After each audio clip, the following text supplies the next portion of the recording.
कोहली, ये है क्रिकेटर, लेकिन एडवर्टाइजमेंट्स के माध्यम से, एंडोर्समेंट्स के माध्यम से वो सबसे ज्यादा इनकम आज तक कर चुके हैं। 1685 करोड़ रुपया एक बंदा कमाता है। मेरे डियर फ्रेंड, ये आप देख सकते हैं, सारे फिल्म स्टार, सारे सेलिब्रिटीज अपने फिल्मों के अलावा एंडोर्समेंट्स के द्वारा पैसा कमाते हैं। आप देख सकते हैं, एक आम इंसान इतना पैसा नहीं कमा सकता है, ये बहुत ही खास लोग होते हैं जो इतना बड़ा पैसा कमा सकते हैं। इसका मतलब ये साबित हो जाता है कि इतना करोड़ों रुपया का खर्चा इस एडवर्टाइजमेंट इंडस्ट्री में खर्चा हो जाता है।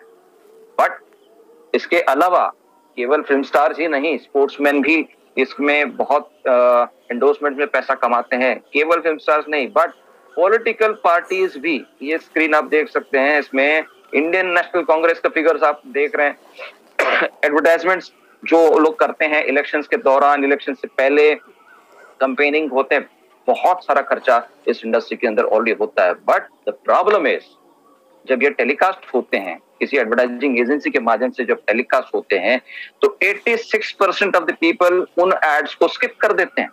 मतलब जो इतना खर्चा जो किया जाता है, इतनी बड़ी लागत लग जाती है, वो खर्चा ऑलमोस्ट 50% से भी ज्यादा पैसा जो है वो टोटली वेस्ट हो जाता है। लाइफस्टाइल क्या है? It is not a money rolling plan. ये कोई इन्वेस्टमेंट वाला प्लान भी नहीं है, ये कोई आरओआई बेस्ड प्लान वाला नहीं कि आपको भाई इतना आप इन्वेस्टमेंट करेंगे तो आपको इतना फिक्स्ड इनकम मिलता रहेगा। और ये कोई प्रोडक्ट सेलिंग का भी कंसेप्ट नहीं है, कोई हेल्पिंग वाला सिस्टम नहीं है, एंड ये कोई किसी भी प्रकार से स्मार्ट कॉन्ट्रैक्ट वाला भी प्लान या सिस्टम नहीं है। हम लोग आज बात करते हैं इस बहुत बड़ी इंडस्ट्री की, जो इंडस्ट्री है एडवर्टाइजिंग इंडस्ट्री। ये ह्यूज है और केवल इंडिया तक नहीं सीमित है, ये पूरे वर्ल्ड के अंदर इसका बोलबाला है। और एडवर्टाइजिंग के कंसेप्ट के ऊपर ही चलती है, एडवर्टाइजिंग इंडस्ट्री की वजह से चलती है। एडवर्टाइजिंग के कितने सारे स्रोत आप देख रहे हैं। Television industry, television through advertisements होती है, इंटरनेट थ्रू होती है, बिलबोर्ड्स होते हैं, मैगजीन्स थ्रू होते हैं, न्यूज़पेपर होता है, प्रिंट मीडिया जिसको हम लोग बोलते हैं, लीफलेट हो गए, पैम्पलेट जो हो गए, सोशल मीडिया, अब ये नया ट्रेंड शुरू हो गया, सोशल मीडिया थ्रू एडवर्टाइजमेंट्स होती है, रेडियो जैसे एफएम रेडियो से चलता है। और तो ये बहुत सारे तरीके एडवर्टाइजमेंट के अब खुल चुके हैं। ये इंडस्ट्री बहुत बहुत एक्सपैंड हो चुकी है और इसमें बहुत बड़ा स्टेप अब शुरू हो चुका है, that is digital advertising. Because सब कुछ डिजिटल होना शुरू हो चुका है। प्रिंट मीडिया धीरे धीरे क्या बोलते हैं उसको खत्म होने के कगार पे है, तो एक नया ट्रेंड शुरू हो चुका है डिजिटल एडवर्टाइजिंग के। सब कुछ ऑन द इंटरनेट। दुनिया में बहुत सारे टेलीविजन चैनल्स हैं, द एंटायर वर्ल्ड, पूरी दुनिया के अगर आप देखोगे मोर देन 3500 टेलीविजन से कनेक्टेड है, एक दूसरे के साथ में हम लोग कनेक्टेड है। तो आप इंडिया की अगर हम बात करते हैं, we have more than 850 TV channels, 850 TV channels India में अभी रन हो रहे हैं। You can search it on Google. Okay, so बहुत सारे चैनल्स हैं, बहुत सारा इंफॉर्मेशन है, बहुत सारा मीडिया हमारे बम्बार्ड होता है हमारे दिमाग के ऊपर, हमारे ब्रेन्स के ऊपर। ये आप स्क्रीन देख रहे हैं, इसके अंदर ये एक्सपेंसेस दिखाया जाता है कि ऑलमोस्ट इस साल में 393 बिलियन डॉलर्स का एक्सपेंडिचर हो जाता है, खर्चा हो जाता है केवल मीडिया के ऊपर, एडवर्टाइजिंग के ऊपर। ओके, और अगले साल 2022 तक ये जो फिगर है ये 427 बिलियन डॉलर्स तक पहुंचने की उम्मीद है और ये इंडस्ट्री कभी भी खत्म होने वाली नहीं है माय डियर फ्रेंड्स। तो इस इंडस्ट्री के साथ में आप जुड़े रहेंगे, हम लोग यहाँ पर बहुत सारा पैसा कमा सकते हैं। कौन करता है एडवर्टाइजमेंट्स? एडवर्टाइजिंग कौन करता है? कौन सी इंडस्ट्रीज में होता है?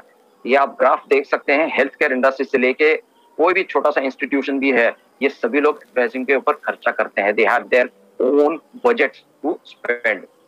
सबसे ज्यादा एडवर्टाइजिंग होता है हेल्थ के ऊपर, उसके बाद में मीडिया एंड पब्लिकेशंस में, फूड इंडस्ट्री में, ऑटोमोटिव, एंटरटेनमेंट, फाइनेंशियल, सारी चीजों में एडवर्टाइजिंग में खर्चा किया जाता है। और बड़े बड़े कंपनीज जो है वो अपने ब्रांड को मार्केट में प्रस्थापित करने के लिए एडवर्टाइजमेंट्स का ही सहारा लेते हैं। आप रिसेंटली देख सकते हैं BMW जैसे, जब कभी उसका एडवर्टाइजमेंट नहीं हुआ करता था, वो BMW कार को भी एडवर्टाइजमेंट करना पड़ता है। गूगल जो आज इंटरनेट का सबसे बड़ा जो बेस है, उसको खुद को भी एडवर्टाइजमेंट करना पड़ता है ऑन टेलीविजन।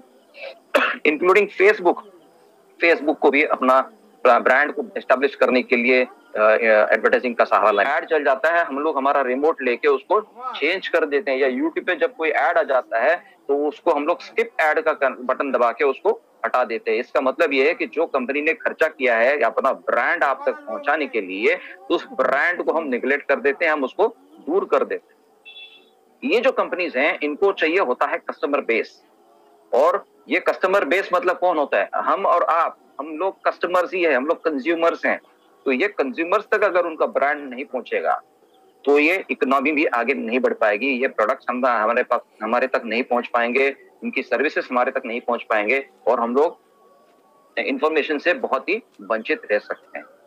तो इसलिए हमको अपग्रेड करना बहुत जरूरी है, हमको भी अपग्रेड करना जरूरी है, एज वेल एज जो कंपनीज आज इस एडवर्टाइजिंग इंडस्ट्री के अंदर काम कर रही है, जो पब्लिसिटी कर रही है, उनको भी अपग्रेड करना जरूरी है। बेस्ट एग्जांपल आपको देना चाहूंगा, ये 2009 का एक ऊपर का आप चेक इमेज दे सकते हैं, वहां पर एक हेलीकॉप्टर में कैमरामैन ऊपर से एरियल शूट कर रहा है और 2019 में सिचुएशन पूरी तरह से चेंज हो चुकी है just because of upgrading, just because of अपने आप को अपग्रेड करने की वजह से उस एक छोटे से ड्रोन ने 3 लोगों की नौकरियां खत्म कर डाली। जो कैमरामैन उसकी नौकरी खत्म कर डाली, जो पायलट है जो हेलीकॉप्टर चला रहा है वो, एज वेल एज वो हेलीकॉप्टर की भी सर्विसेज खत्म हो चुकी। तो अपने आप को अगर इस नए ट्रेंड के साथ में अगर रखना है, अपने आप को अपग्रेड करना बहुत जरूरी है। जो नया चल रहा है उसके साथ में हमको चलना पड़ेगा। अगर हम नया एक्सेप्ट नहीं करेंगे, वी आर आउटडेटेड। और अगर हमने अपग्रेड अपने आप को नहीं किया, समय के हिसाब से अपने आप को चेंज नहीं किया, तो हम लोग इस खाली जेब की तरह रहेंगे, हमारे पास कुछ भी पैसा नहीं आने वाला है। So we need to change.